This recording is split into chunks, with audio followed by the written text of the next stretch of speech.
मूसलाधार बारिश हो रही थी और वह अपने कमरे में बैठा जल थल देख रहा था। बाहर बहुत बड़ा लॉन था जिसमें 2 डक थे। उनके सब चपाते बारिश में नहा रहे थे। उसको महसूस हुआ कि वो पानी की इस वीडियो से खुश होकर नाच रहे हैं। उधर टेलीफोन का एक खंभा गड़ा था। उसके फ्लैट के ऐसे सामने एक भी बड़ा मशरूर नजर आ रहा था। हालांकि उसकी मकसद की कोई वजह मालूम नहीं होती थी। इस बेजान शय को भला मशहूर क्या होना था, लेकिन तनवीर ने जो कि बहुत महसूस किया कि उसके आसपास जो शय है वो खुशी से नाच कर रही है। सावन मिला चुका था और बाहर मजामत नहीं हुई थी।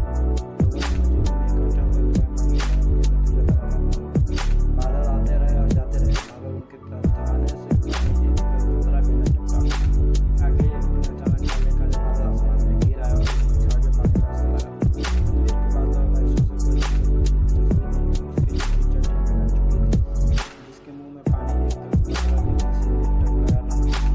2 बरस पहले उसने एक लड़की से जिसका नाम सूर्या था मोहब्बत करना शुरू की, मगर सूर्या ने तरफा मोहब्बत की। सूर्या ने शर्त खबर ही समझा। सावन के दिन में बारिश हो रही थी। वो अपने से बाहर निकला, जगह पर बनाया, बारिश का आम बाल्टी में पड़ रही थी। वो अकेला बैठा पूछ रहा कि अचानक उसके और कहे सुनाई दिए। उसने देखा कि साथ वाली कोठी के लॉन में 2 लड़कियां बारिश में नहा रही थी और खुशी से शोर मचा रही है। उसकी कोठी और साथ वाली कोठी के दरमियान सिर्फ एक लड़कियों की दीवार हाइट थी। तनवीर उठा, आम का रस चूसते हुए वो बाढ़ के पास गया और गौर से उन दोनों लड़कियों को देखा। दोनों में हीन मलमल के कुर्ते पहने थे जो उनके बदन के साथ चिपके हुए थे। सलवार चूंकि लड़के की थी, इसलिए तनवीर को उनके बदन में चलने की शरीर खाल का पता न चला। उसने पहले किसी औरत को ऐसी नज़रों से कभी नहीं देखा था जैसा कि उस रोज जबकि बारिश हो रही थी। उसने उन दोनों लड़कियों को देखा। देर तक वो उनको देखता रहा जो बारिश में भीग भीग कर खुशी के नारे बुलंद कर रही थी।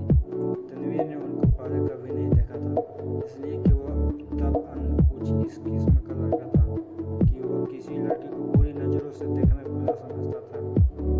मगर उसने उस रोज बड़ी ललचाई नज़रों से उनको देखा ही नहीं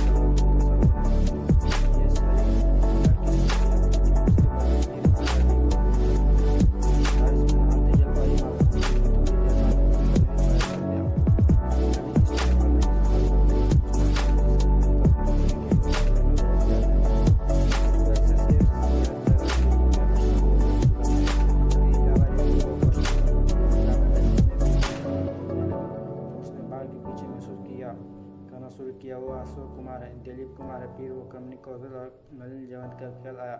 मगर उसने जब उस लड़की की तारीफ इस गरज से देखा कि उसमें कामिनी कौशल और नलिन जयवंत के खत व खाल नजर आए, तो उसने उन दोनों एक्ट्रेसों पर लानत भेजी। वो उनसे कहीं ज़्यादा हसीन थी। उसके मलमल के कुर्ते जो जवाब था, उसका मुकाबला उसने सोचा कोई भी नहीं कर सकता। तनवीर ने आँख चूसने बंद कर दी और उस लड़की की जिसका नाम अरविंद था इश्क लड़ना शुरू कर दिया। शुरू में उसे बड़ी मुश्किल पेश आई, इसलिए कि उस लड़की तक रसाई तनवीर को आसान नहीं मालूम होती थी। फिर उसे अपने वालिदैन के भी डर था। उसके अलावा उसे यह भी यकीन था कि वो उससे मुलाकात होगी या नहीं। बहुत देर तक वो उन्हीं दिनों में देखता रहा। रातें जाकर गाड़ियों के पास जाता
इसलिए आपको ये जहमत दी।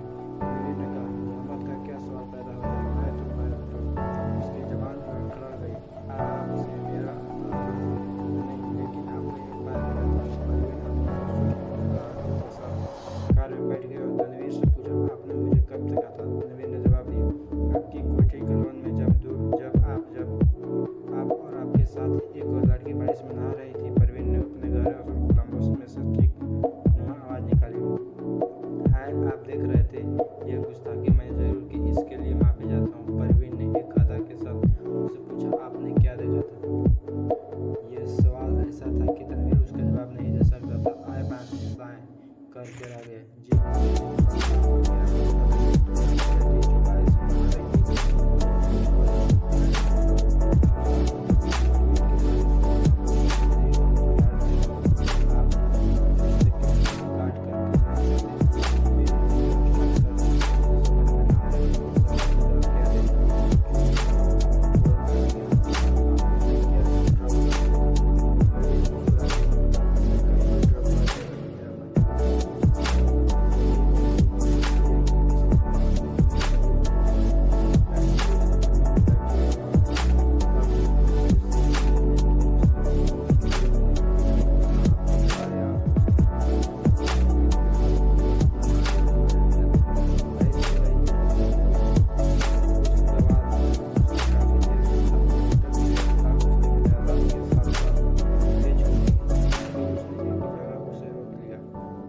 से मशगूल होकर उसको अपने हाथ में चिमटा लिया, उसके होठों से अपने होठ व्यवस्थित कर दिए। उसके ऐसा महसूस हुआ कि वो कोई बहुत ही लजीज आम चूस रहा है। परवीन ने कोई मुजाहमत नहीं की, लेकिन फ़ौरन तनवीर को ये एहसास बड़ी जिद्दत से हुआ कि उसने बड़ी नाआहिस्ता हरकत की और गरीबन परवीन को उसकी ये हरकत पसंद नहीं आई। चिल्लाते जम संजीदा होकर वो उसने कहा, आपको कहाँ जाना है? परवीन के चेहरे पर यूँ खफगी कोई असर नहीं थे, लेकिन तनवीर यूँ महसूस कर रहा था जैसे वो उसके खून की प्यासी है। परवीन ने उसे बता दिया कि कहाँ जाना है। जब वो उस जगह पहुंचा तो उसे मालूम हुआ कि रेंडियो का छत खुला है। जब उसने परवीन को मोटर से